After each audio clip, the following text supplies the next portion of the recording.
Hello friends, स्वागत है आप सभी का आज की कक्षा में। और आज हम प्राचीन इतिहास के कुछ महत्वपूर्ण प्रश्न लेकर आपके सामने उपस्थित हैं। ये वेदों के अति महत्वपूर्ण प्रश्न हैं। 20 प्रश्नों की ये श्रृंखला है, जिसमें से 10 प्रश्न हम आज करेंगे और बाकी के 10 प्रश्न हम अगले दिन करेंगे। तो बिना देरी किए हुए आज शुरू करते हैं। तो कैमरा ऑफ कर देते हैं ताकि प्रश्न पूरा आ सके स्क्रीन पे। तो देखिए, शुरू करते हैं हम। पहला स्क्रीन ये है आपके स्क्रीन पे। पहला प्रश्न ये है आपकी स्क्रीन पे। वेदों के संकलनकर्ता कौन है? तो ऑप्शन ए है लोमहर्ष, ऑप्शन बी है कृष्णदेव पायन, ऑप्शन सी है उग्रश्रवा, ऑप्शन सी है नारद मुनि। तो वेदों के संकलनकर्ता कौन है? कृष्णदेव पायन। कौन है? कृष्णदेव पायन। ऑप्शन बी हमारा करेक्ट आंसर हो जाएगा। कृष्णदेव पायन को ही हम वेद व्यास भी कहते हैं। क्या कहते हैं? वेद व्यास। ठीक है, कृष्णदेव पायन को हम वेद व्यास के नाम से भी जानते हैं। तो चलिए अगला क्वेश्चन करते हैं हम। दूसरा क्वेश्चन है, चारों वेदों के संकलन को क्या कहते हैं? ऑप्शन ए है योजक, डी है संहिता, सी है संग्रह और डी है योग। तो चारों वेदों के संकलन को क्या कहते हैं, बताइए आप लोग। तो चारों वेदों के संकलन को हम संहिता बोलते हैं। संहिता। चारों वेदों के संकलन को क्या कहते हैं? संहिता। अगला क्वेश्चन, तीसरा क्वेश्चन है हमारा कि ऋग्वेद में मंत्र उच्चारणकर्ता को क्या कहते हैं? यानी कि जो ऋग्वेद में मंत्रों का उच्चारण करता है उसे क्या कहते हैं? ऑप्शन ए है उद्गाता, ऑप्शन बी है होता, ऑप्शन सी है पुरोहित और डी है अधर्वयु। ठीक है, तो इसमें कौन सा हो जाएगा ऑप्शन? ऑप्शन बी, यानी कि जो ऋग्वेद के मंत्र उच्चारण करता है वो है होता। होता पुरोहित होते हैं। ठीक है, चलिए अगला क्वेश्चन देखते हैं। चौथा क्वेश्चन है कि ऋग्वेद में कितने मंडल हैं? ऋग्वेद में कितने मंडल हैं? तो देखते हैं भैया। ए है 18, बी है 106, सी है 10 और डी है 6। तो बताइए आप लोग। चलिए हम बताते हैं, इसमें हो जाएगा ऑप्शन सी, यानी कि option C is the correct answer. Rigveda में मंडल कितने हैं? 10। चलिए अगला क्वेश्चन देखते हैं। अगला क्वेश्चन है, ऋग्वेद में सबसे पुराने मंडल कौन से हैं? ठीक है, सबसे पुराने मंडल कौन से हैं? ए है 1 से 9 तक, बी है 2 से 7 तक, सी है 1 से 10 तक और डी है 3 से 8 तक। तो बताइए भैया कि सबसे पुराना जो मंडल है ऋग्वेद के वो कौन से हैं? तो ऑप्शन बी करेक्ट हो जाएगा हमारा, यानी कि 2 से 7 जो मंडल हैं वो सबसे पुराने हैं। बाकी के जो मंडल है 1 और 9 जो है वो सबसे नवीन है और सबसे पुराने हैं आपके 2 और 7, 2 से 7 तक, यानी कि 2, 3, 4, 5, 6, 7। ठीक, चलिए अगला क्वेश्चन देखते हैं। छठा क्वेश्चन है हमारा, ऋग्वेद में सबसे नवीन मंडल कौन से हैं?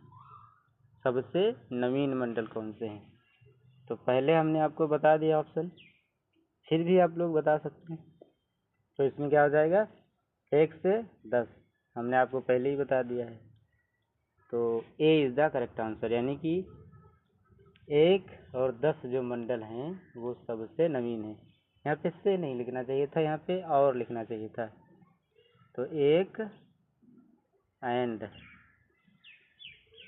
10, यानी कि पहला और 10वां मंडल सबसे नवीन है।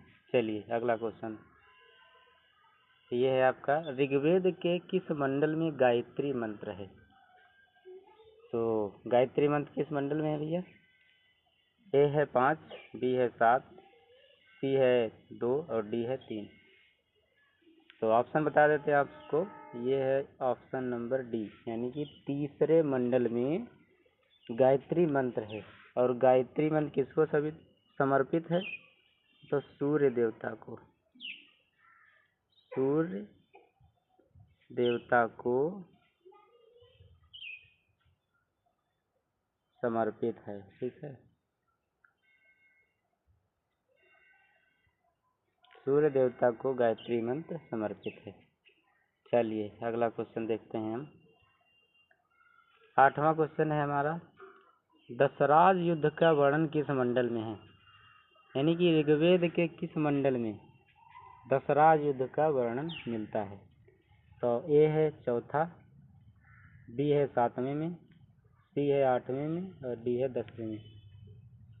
तो दशराज युद्ध का वर्णन किसमें मिलता है? ये हो जाएगा आपका ऑप्शन नंबर सी।